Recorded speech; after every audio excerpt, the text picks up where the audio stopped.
Russians, army, it is time that I give you the 3 top weapons in the Apex. Excuse me for equipping my Ushanka. I had to do it.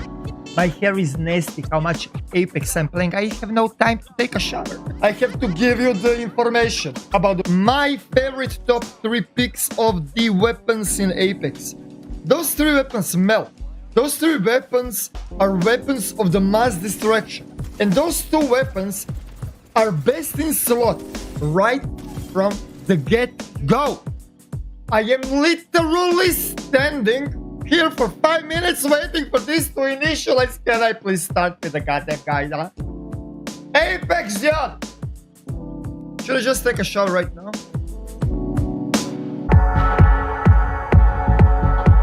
Oh, we're in! We're in, boys!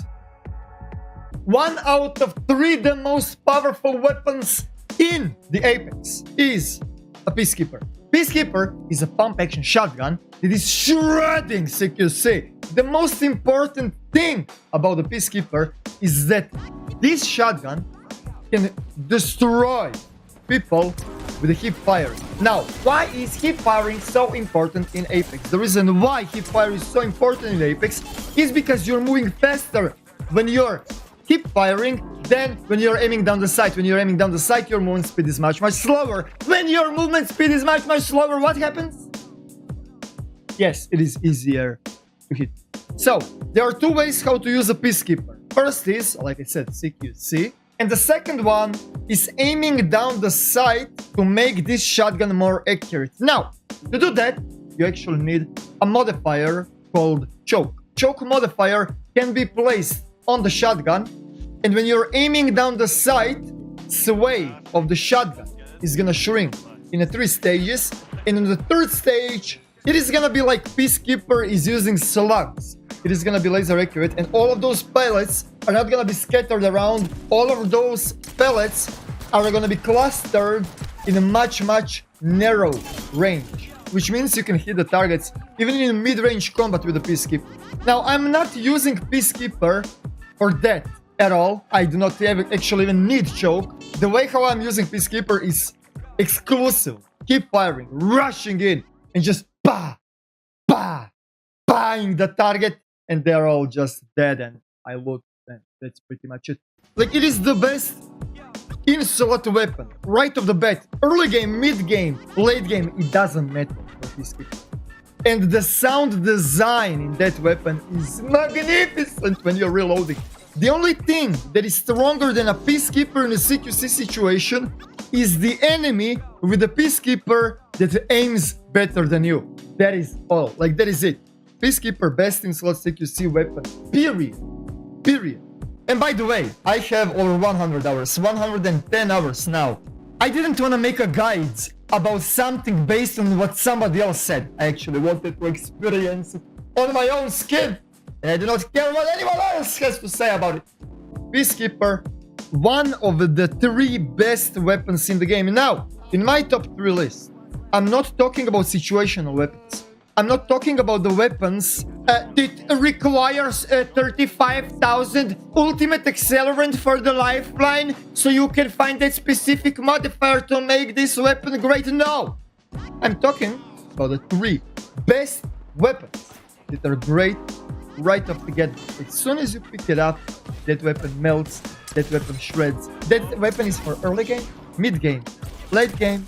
When you're gonna have a Peacekeeper, it is gonna be really easy for you to fully modify it. It has a choke that can make that weapon viable, actually.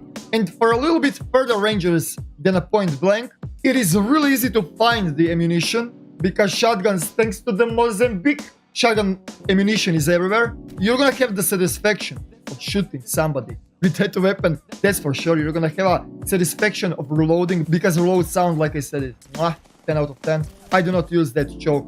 Every split second in the Apex is really important. And when you have to wait 1.5 seconds for the full choke to be effective, you're gonna already be dead. So I would not even recommend to you to even equip choke or use it. Screw that. It takes way too long. In that time, when you wait for the choke to shrink, you're gonna actually In that time, you will be actually have the chance to go around the corner and flank the target with a hip fire. Like, there is just no point. It is way too predictable. Your stationary target when you're aiming down the sight, just big no-no. Peacekeeper, hip fire, flank. 10 out of 10. Next weapon on the list is Spitfire. Spitfire is like the assault rifle. It is really accurate, but the reason why Spitfire is so strong is because it is using high caliber rounds. And please, if you're using small caliber on the end game, you're doing it wrong. Do not use small caliber weapons on the end game. They're extremely good early game, mid game, when people have up to blue armor. But when you're reaching the end game, you need to have shotgun, heavy, energy, period. Even 301, that is really great assault rifle, it is not that great on the end game. It simply isn't. You need to have high caliber rifles on the end game, and Spitfire is a perfect place for that. The reason why is because of the glorious magazine size. You don't have to reload with the Spitfire. With the Spitfire, even when you have heavy extended mags on top of it, you will not have to reload. You can wipe the whole squad without reloading with a Spitfire. That's how brutal, powerful Spitfire is. Like I said about the Peacekeeper, every split second is crucial in Apex because game is high-paced. You cannot reload. You should not allow yourself to reload in the combat, okay? I would rather switch the weapon and shoot again than reload. And like I said, Spitfire, it is slower rate of fire. It has that horizontal recoil and vertical recoil that you're gonna actually have to learn. I mean, I can give you the paragraph how bullets are shooting out of the Spitfire, but on the end of the day, you're gonna be the one that is gonna have to shoot that weapon to fully acknowledge how to perfectly control that weapon.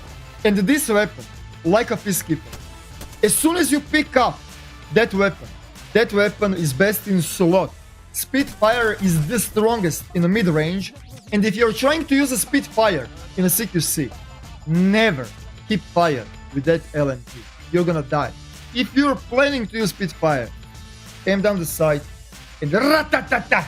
About the optics, you can go ×3 scope on the Spitfire, and you can hold left click and you're gonna melt people.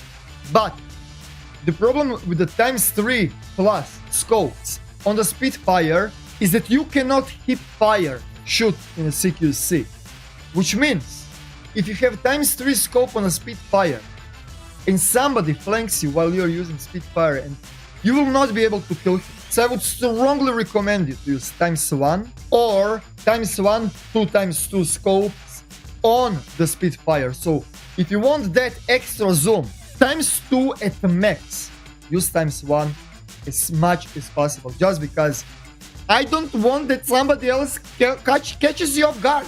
No. Third is, of course, Wingman. Now, Wingman is the most powerful weapon because this weapon, yeah, it is pistol, but that pistol shreds. It is, of course, using high caliber rounds.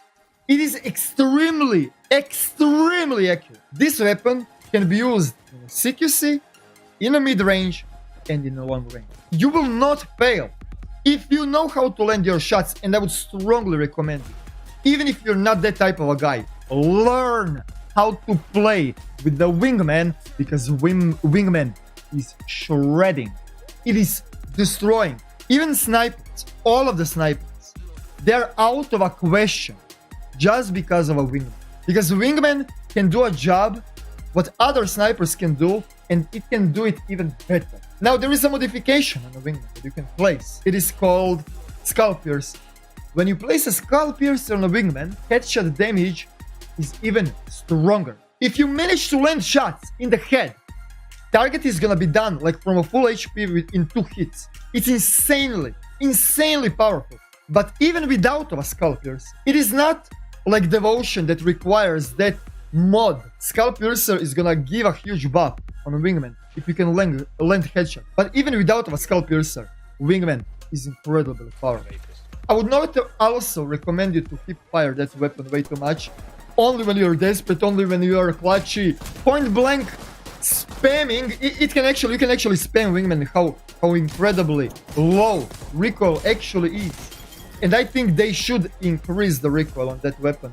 Initial bullet recoil. When you have Wingman equipped, it is impossible to catch you off guard. You can shoot target long range, 100 meters away. Somebody can flank you, you can use exactly the same weapon.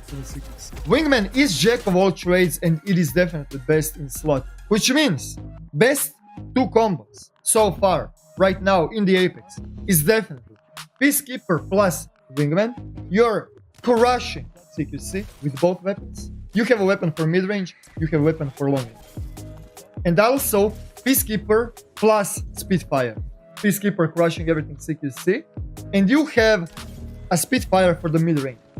You're lacking with the long-range shots, but if you're playing aggressive class, and most of the people are playing aggressive class, you're gonna have no problems to beat the goddamn face of your enemy.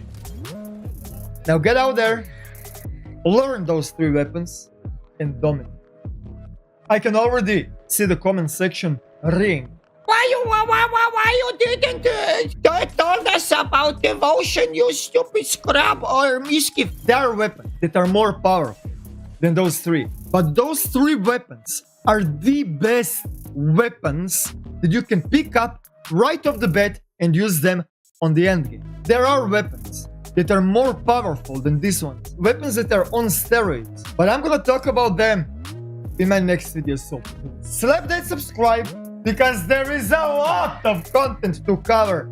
Thank you guys for watching and see you in the next one. Eroktic out.